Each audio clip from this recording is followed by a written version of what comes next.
Chapter 117, Love Letters. With Garfield's hostility quashed and the shocking reveal of his age, a period of rest falls upon the scene outside the tomb. Everyone surrounds Garfield, each waiting for their chance to speak. Subaru, but man, our guy-to-guy fight sure starts feeling different now that it was just us ganging together to beat up a middle schooler. It's iffy. Otto, Garfield's age is a shock to me as well, but surely those misgivings would be unwarranted? The fact that our opponent, who we all needed to work together and gang up on to defeat, was actually 14 holds not the slightest bearing on the details of the combat. Ram, exactly. Garf is disproportionately powerful for a babyish teen, and no rationale exists to begin hemming and hawing over the fact that we ganged up on him. Garfield, all of you shut your traps 'bout gangin' up on me. You're looking fair another tussle. My amazin' self's always ready fair it. Subaru, Otto, and Ram all nod. Garfield sends spit flying. Thinking back on everything that Garfield said and done so far, and seeing him yelling and asserting himself the way he is now, yes indeed this is a 14-year-old. The way that Subaru had been treating Garfield, as if he was in the same age group, may have actually placed a filter over how he interpreted everything that was happening. Subaru, actually, how old were you when you took the trial before? It'd be from that point that your stubbornness got worse. Garfield, my memory ferret ain't perfect, but think I was 3 or 4. Don't exactly remember anything 'cept th trial. Otto, you'd expect that, yes. 3 or 4, why, that's the same age as when I still thought that the world was hell. Subaru, you're bringing up heavy stuff out of nowhere, stop. I don't want to hear it. A grim smile arises on Otto's face as he speaks. Otto must have his problems, but delving into them right now is going to be overload. Subaru's arms are already chock full of more baggage than he can carry, and he's resorted to balancing it on his head and hammocking it in his lap. Emilia, do you mind if I ask you for specifics? With the joking over, Emilia kicks off the real topic. Her face is tense. Her gaze fixes on Garfield, and her question most likely means specifics about the trial. Garfield snorts. Garfield, no real spec fics tell. Me and you're gonna have different pasts and they're gonna need to be beaten differently. Don't think I see and tell you're anything useful. Emilia, I know. My trial is my trial. It won't help very much to ask you about it. Garfield? Then what on earth you're a skin bout?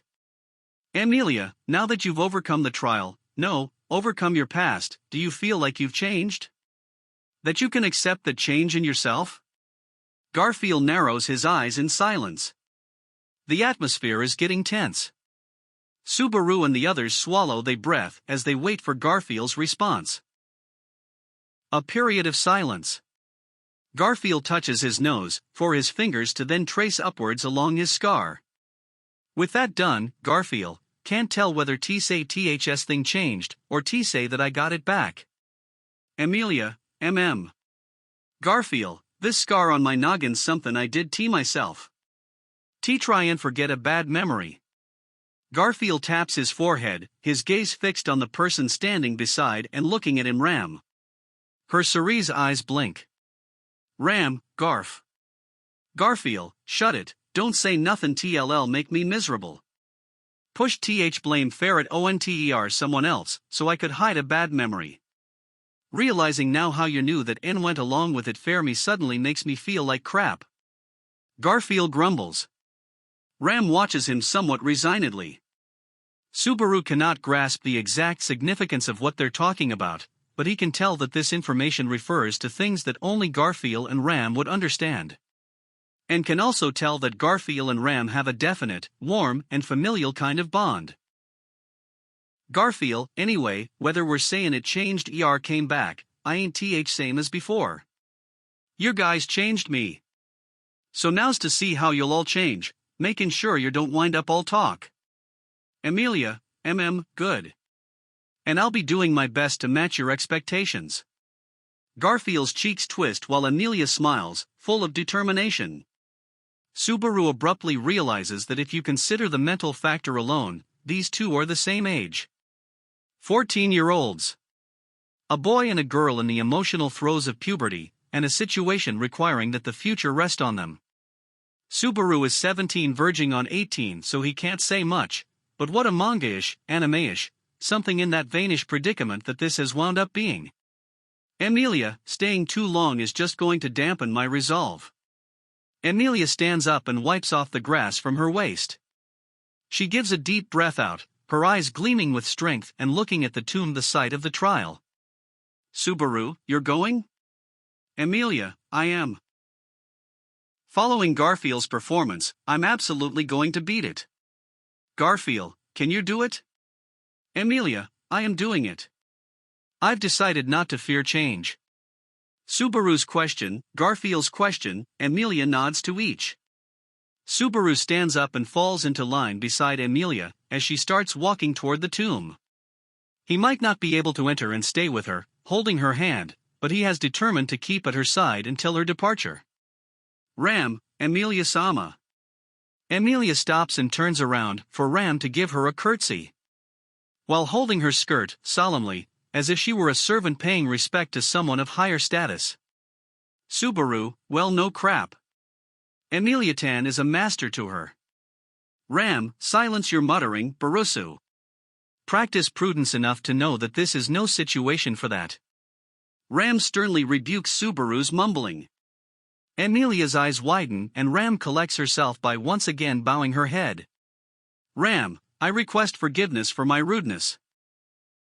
I had, in full sincerity, doubted whether you would rise to the situation. Emilia, I'm sorry for being so ineffective. Ram, indeed you were ineffective and a blight to onlooking eyes. Subaru, oh come on. How much courage had it taken Subaru before he could convey that sentiment to Emilia? While grinding his teeth at Ram and her easy scaling of difficult hurdles, he listens on. Ram, but now you have risen, and have resolved to challenge. Whether that was anteceded by a desire to, or whether your sincere wish had been to flee, presents not the slightest of an issue. Emilia. Ram, I had determined. Would your stance be one to challenge the trial, or be else? Where I would entrust my own problems rested upon that. Should you have exhibited a desire to flee and surrender, I would have followed to the world's course. But should you have exhibited desire to fight, Ram glances at Subaru. How did he connect to this part of her speech, punctuated here it was? Perhaps that provided the answer for why she allied with Subaru and Otto to fight Garfield. Ram, may your endeavors proceed well, Emilia-sama. For your safe return shall I await. Ram curtsies in silence, an impeccable exhibition of a maid giving farewell to her master. Seemingly empowered by Ram's send-off, Emilia gives a firm nod with her expression cheery. Seeing this, Subaru uncrosses his arms and nods. Subaru, so just with how this conversation's going, you got anything to say, Otto? Otto, well, it's amazing how demanding that prospect feels now, but is this truly a situation where I should be saying anything? Don't you find anything wrong with this? Subaru directs the conversation onto Otto, figuring that he will have prepared something to say, but apparently whatever he had in mind can't beat Ram's speech.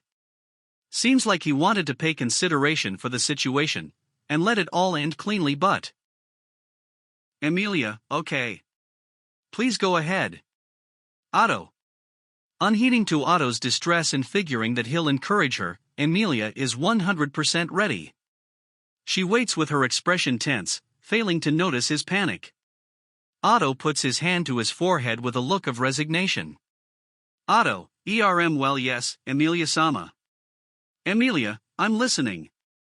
Otto, it happens that actually, I've paid some rather considerable damages thanks to this whole debacle. Though yes, naturally this includes a joint investment nuance, and the damages involved are ones where I had factored in beforehand the fact that I would be paying them. Emilia, The topic transforms into money business. Emilia, not the brightest in mathematics, looks confused. Otto bites his lip and raises his finger. Otto, well yes so. Otto, I chose to undertake these damages with the anticipation that someday you would grow into something great and hefty. So you will need to prevail and ensure that I regain the expenditures I made for this bet. Amelia, I think I'm already all grown up. Eating will make me fatter though. Subaru, don't use tricky phrasing on our sheltered angel. Also Amelia Tan, I think everything you're doing right now hits the golden ratio, so just keep going like that. Right now you are loveliest. From her head to her toes, Amelia's current state is perfect. That said, of course he'd still find her lovable regardless of whether she thins down or fattens up.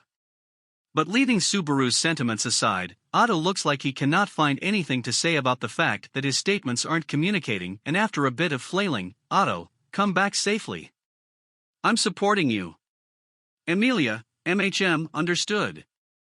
Otto Kuhn, thank you for helping me too. Amelia responds to Otto's hideously safe summarization with a strong nod. Garfield gives slumped shoulders Otto a comforting shove. Witnessing that, Subaru and Amelia once again head for the tomb. Night has fallen over Sanctuary. Time is such that the trial will occur. Amelia takes one last session of deep repeated breaths, in and out, to steel herself. With her beside him, Subaru considers what would be the best thing to say to see her off. What would? What would? And Amelia, Subaru. Subaru, Amelia, so about the thing in the tomb. She's anxious about the trial. Figuring this, Subaru waits for Amelia to continue. But she is unable to say anything as she glances at him sporadically, her expression uneasy. For some reason, her cheeks are tinged red. Subaru, Amelia? Amelia, S-O-E-R-M, the thing in the tomb. Subaru, thing in the, oh, you don't mean what's coming up, you mean the stuff from before. Amelia, yes. Geez. It's so obvious I was, says Amelia's expression as she puffs up her cheeks. But considering how the whole scene had been going until now, yes, Subaru can't agree with this criticism of hers. Like anyone would think that Amelia, ready to imminently challenge the trial, was worried not about the future but the past. Though considering that the trial waiting inside the tomb is also the past, the whole topic of time starts getting fuzzy. And though the momentum and all the grisly stuff that followed meant Subaru forgot about it, thinking back on it, the deed that he committed was something which could send his face bursting into flame. Talking with Amelia, slinging insults, shoving love at her, snapping down to steal a kiss, calling it an explosion of all the resentment he had built up over these 5 loops makes for no excuse. That whole affair is probably what's troubling Amelia. It's pleasant to see the crimson on her pale skin, but Subaru has no leeway to be getting transfixed here either. Amelia, inside, where we you know. Subaru, why yeah? Right. Amelia, and I think it's going to be tough. But it's important, so, when the trial and everything else is done, let's take our time to talk, okay? I already think my mind's taking it tough, he thinks while nevertheless promptly nodding to Amelia's proposal. It's Subaru's first time, and definitely Amelia's first time. Their feelings crashed into each other, and they have mountains of things they need to sort out. And Subaru would also need to string together excuses while getting on the unavoidable topic of Rem. Either way, Subaru, oh? You're thinking about the past, pretty calm, huh, Amelia Tan? Amelia, am I calm? I'm not sure. I might just be bluffing. Subaru, but if you can bluff then it means your head's not full to bursting. You'll pull it off. I can bet on it. Subaru shoots her a thumbs up, his teeth sparkling. Amelia tilts her head in mystification. Amelia, bet what on it? Subaru, the right for us to go on a date. Amelia, then what happens if you win and what happens if I win? Subaru, I win and I can go on a date with you, you win and you can go on a date with me. Amelia slips a laugh, and for a period, the two chuckle together. It truly does seem that Amelia is neither stressed nor anxious. Amelia, I'll bet for me beating the trial. Subaru, okay, I'll bet for you beating the trial. Amelia, and if we both win? Subaru, 2 dates. Amelia, aha. Like always, Amelia smoothly ignores Subaru's flirting. She glides forward. Her silver hair dances on the wind, glimmering under starlight. Subaru raises his hand as he sees her off. Subaru, take care now. Watch out for cars and men. Amelia, stop being silly. With a wry smile, Amelia's shape disappears into the tomb. The unlit corridor swallows her beneath darkness, robbing her silhouette from Subaru's sight. There is no longer anything Subaru can do for Amelia. Everything is now a problem that she must overcome herself. Garfield, stop looking so worried, Captain. Makes you less be a man. Subaru, man, when I think that you're a middle schooler, somehow I can just accept the stuff you say. I was like you too once upon a time. Garfield comes over to an antsy Subaru's side and scolds him. Subaru shrugs, when Garfield strikes his fist to his palm, remembering something. Garfield, oh yeah, Captain. When we were fighting and you smacked me flying, what was that? Subaru, you mean invisible providence?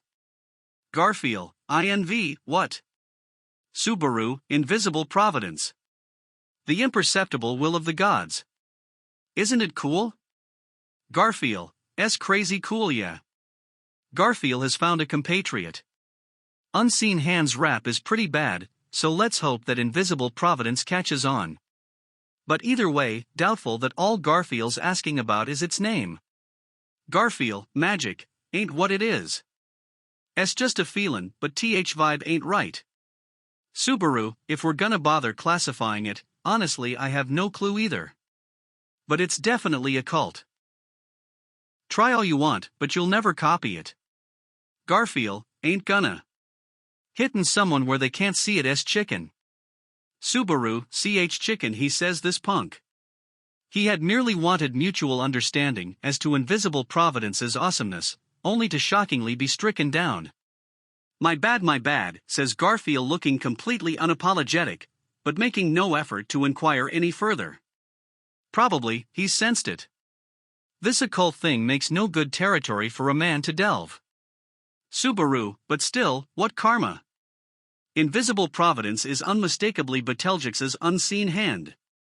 There's a discrepancy in strength, and he could only produce one hand, but the sensation is exactly it. Why was the same power that the abhorrent madman held now dwelling inside Subaru? Perhaps it had something to do with the witch factor that Echidna had mentioned. Witch factor? The word suggests nothing pleasant, and Betelgeuse had also used the term. And Subaru's first time using this unseen hand-esque thing was not during this recent battle. To evade a charge from Tiger Form Garfield in a previous loop, he had used it unconsciously. Meaning, the witch factor is steadily taking root inside Subaru. Subaru knew that he could no longer use Shamak. Repeated abuses of his gate had extinguished that function of the exhausted magical gateway.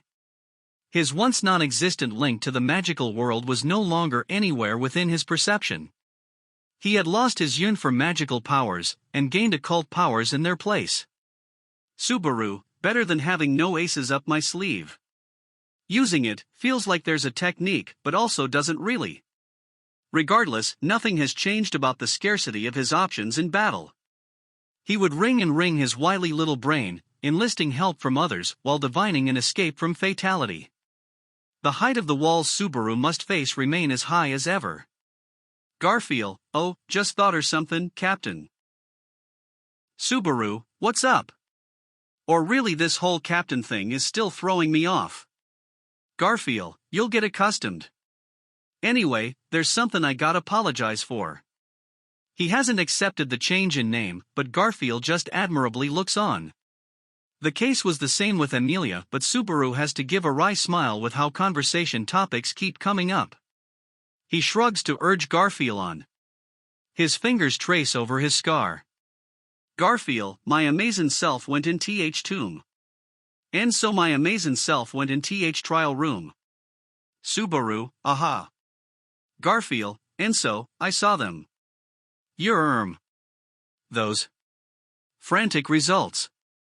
Subaru's brows furrow for an instant, but he immediately realizes what Garfield is referring to, and his eyes shoot open. Shocked, Subaru's ears blaze red. He saw them. He saw them, he saw them, he saw them.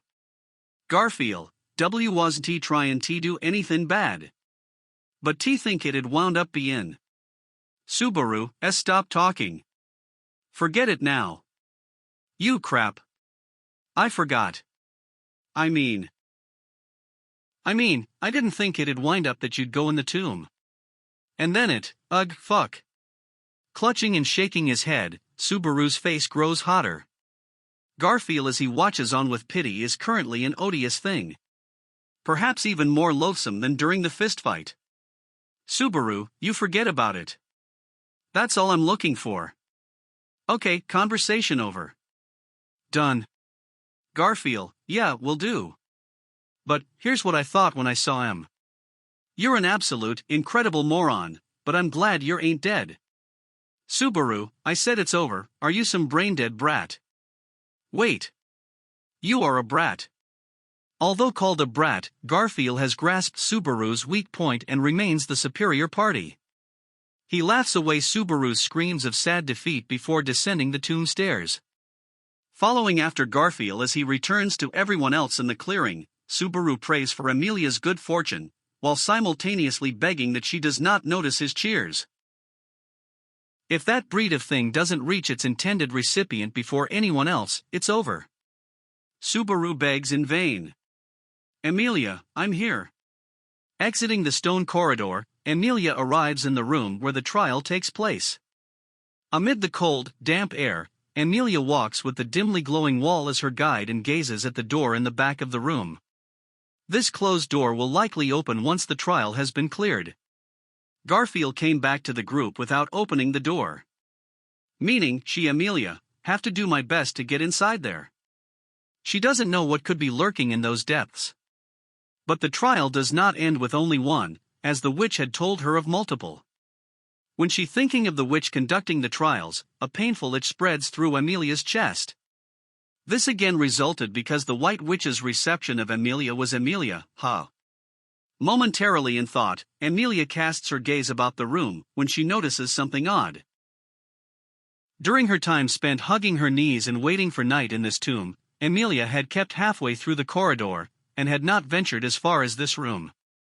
Meaning that this is her first time witnessing the chamber in 2 days. Only been 2 days, but something has changed over that time. While mulling over what that something is, Amelia realizes what is so odd. Amelia, this is... Brushing her fingertips over the wall, Amelia murmurs. Her amethyst eyes begin adjusting to the dark. They capture the change amid the dim clearly. Amelia, you idiot, Subaru. With a laugh in her voice, Amelia finds herself saying this. Because that's just it. Look at this, think like this, and there's no way you don't wind up saying it. Amelia, you are such an idiot. Contrary to her words, Amelia's expression abounds in tender affection. This change on the portion of wall she is touching, over the wall before her, over a whole face of this room, top to bottom, etchings. Pictures, letters, chiseled into the wall all large and crooked. This big chibi drawing of a cat is a familiar picture of Puck. Many drawings of Puck are etched into the wall, all surrounded with writing. The messy glyphs, strewn everywhere, as if written by a child, prove beyond any doubt that he had worked frantically with Amelia's interests in mind. Amelia, idiot, idiot, idiot, idiot. You featherbrain, Subaru. She had to challenge the trial now, and was bracing herself to face something painful and unpleasant, and here he is pretending to support her while making her cry, this awful man. She understands. She understands now. Amelia last came here 2 days ago. There was only 1 day of opportunity for these drawings and writings to be etched.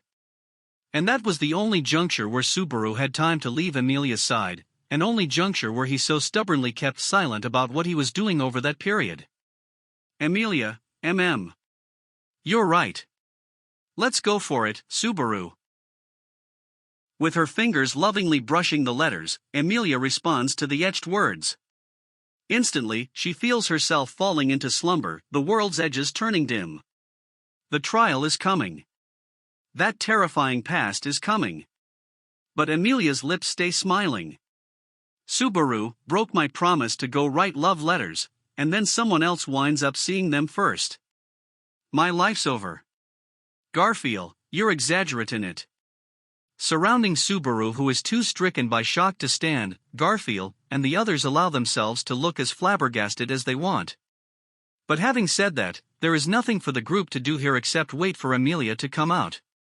While it does sound cool to hang around here believing in her, it also composes a trial for everyone who has to sit around and wait. Subaru, it took Garfield about an hour, so we should probably think that Amelia'll take that long too. Otto, supposing that she succeeds, you'd be Coral. Also, Otto's reward for his insensitive gaffe is Ram's elbow. Seeing Otto jabbed by Ram, Garfield's face twists in jealousy, and he sends his finger flying to poke Otto's forehead. Otto topples backwards as he tumbles to the ground, which nobody mentions as they, Subaru, actually, there was something I wanted to ask you and Garfield, Lewis-san. Lewis, something to ask me and Lil Gar? Lewis stands there uncomfortably as she looks up at Subaru. She had gone into hiding, and although unintentional, wound up aiding Subaru and the others in their plans to defeat Garfield. She still seems somewhat lost as to how to approach Garfield, their grandmother-grandson conversations having been rather awkward for a little while now. That said, Lewis is the only one worrying about it, and Garfield feels not a scrap of negativity toward her. Subaru, yes. A question. Though that said, it's tricky whether or not you'll be able to understand it right now, Lewis-san. Tricky to understand right now, meaning tricky to understand for Theta. Alpha, Beta, Theta, and Sigma are the four Lewises representing Sanctuary. With the Garfield problem resolved, the Lewises' stances towards Sanctuary's liberation should hopefully be in accord, but it's essential to check. But most importantly, there are still some things which don't feel quite right. Subaru, Garfield, you're all for Sanctuary's freedom now, right? Garfield, it ain't a thin VB in ferret, Captain. My amazing self lost tier. And so I'm not gonna get in your way while you go freeing Sanctuary. I'm gonna be actin' to make sure people in that changed Sanctuary ain't sufferin'. That's my stance now. Subaru, right, that standpoint right there. Garfield? With his finger raised, Subaru pulls the brakes on Garfield's speech. Garfield looks mystified, as does everyone else listening. Nobody must have felt that Garfield said anything strange. But Subaru is uneasy. Subaru, when we first came here, your standpoint wasn't for it or against it, it was pretty neutral, the same kind of thing like you said just now. Garfield, I was thinking you'd all get on guard about me if you knew where I was leanin'. Subaru, but you got wary about us instantly and plainly. Maybe we tripped and made some blunder, or say tripped on a tiger's tail, but anyway, what was with the change in mentality? It's just weird. At least on Amelia's first day taking the trial, or until just around the time that she took the trial, Garfield's presentation towards Subaru's group was friendly. Garfield always exposed his hostility on that night after she failed the trial. With the witch's miasma emanating from Subaru as his pretext, Garfield would declare himself an enemy. But Garfield cannot actually smell the witch's miasma from Subaru. Someone else is noticing the miasma, and Garfield is entirely opting for hostility after learning about the fact from them. The person reporting to Garfield about the miasma and spurring him into hostility is Subaru. Lewis-san, not in favor of Sanctuary's freedom, was eyeing me. While looking down at the silenced Lewis, Subaru rests his raised finger on his crossed arms. The Lewis here is Lewis Theta, the only duplicate which had been not in favor of Sanctuary's liberation. Alpha and Beta are in favor of liberation, and Sigma is neutral. Theta knows of the true Lewis Myers past, and views Sanctuary's liberation as dangerous. If he's going to add any more support to his speculation, then it's to note how inconceivable it is that any other Lewis would spur Garfield's change of attitude. Garfield nods, his face puckered. Garfield, you nailed it, Captain. Nana told me that. Lewis, you got it figured wrong, Lil Sue. I never told Lil Gar about. Their voices coincide, but their arguments conflict. Subaru furrows his brows as Garfield and Lewis look at each other. Garfield's mouth flaps open and shut uselessly as he points at the stunned Lewis. Garfield, heck you're sayin'? Yer told me on first night that lady took trial. Yer smell which from captain. Then there's half witch lady too, maybe they're the witch's assistants, and so, Lewis, did I mention? No, I have noticed the miasma around Lil Sue, and I duren't have the most spotless thoughts about Amelia Sama's heritage, but that aren't relevant to this. I was trying to make my decisions to follow along with Lil Raza's outline as best I could, and... Subaru, wait. Wait, freeze. Lewis-san, you just said you don't know anything about this. Lewis is rejecting Garfield's statements. Garfield looks to be in utter disbelief, but being that these are words coming out of Lewis's mouth, they are true. The people of this sanctuary are contracted not to tell lies while inside sanctuary. Subaru, leaving aside situations where the person doesn't think they're lying, Lewis-san's assertions that she hasn't done something can't be a lie. Garfield, but it's true that I... Subaru, I'm not doubting you. I know you've been lied to. Lewis-san. Do all the Lewis-sans accord with what you just said? Lewis's face pales as she nods. This means that none of Lewis's alpha, beta, theta, or sigma are the Lewis who spurred Garfield's change of attitude. But Garfield himself had stated that his change of attitude had been prompted by Lewis. Subaru raises his head, looks at Garfield's face. He clicks his teeth as he shakes his head, not a trace of a lie in his complexion.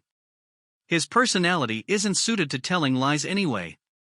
And now that his pretense of being Sanctuary's barrier has been stripped away, it's ever the more apparent. Subaru, Ram. I will mention that no magic exists to change a person's shape. Not even Roswell-sama would be capable of such a thing. Subaru, what do you think's going on, then? Ram has no response. She must not know how to resolve this contradiction either. But Subaru is generally convinced that this is a trap set by Roswell. Or more really, there's no other options for what it could be.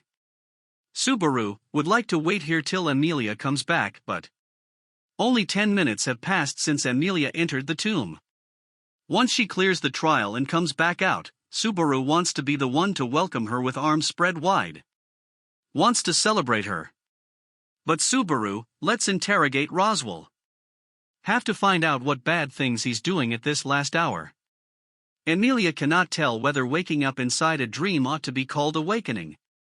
Until just a moment ago she had been inside a stone chamber. Ejected from the trial room, Amelia now finds herself inside a familiar forest. Tall trees surround the environs, cool breeze on her skin and warm earth at her feet.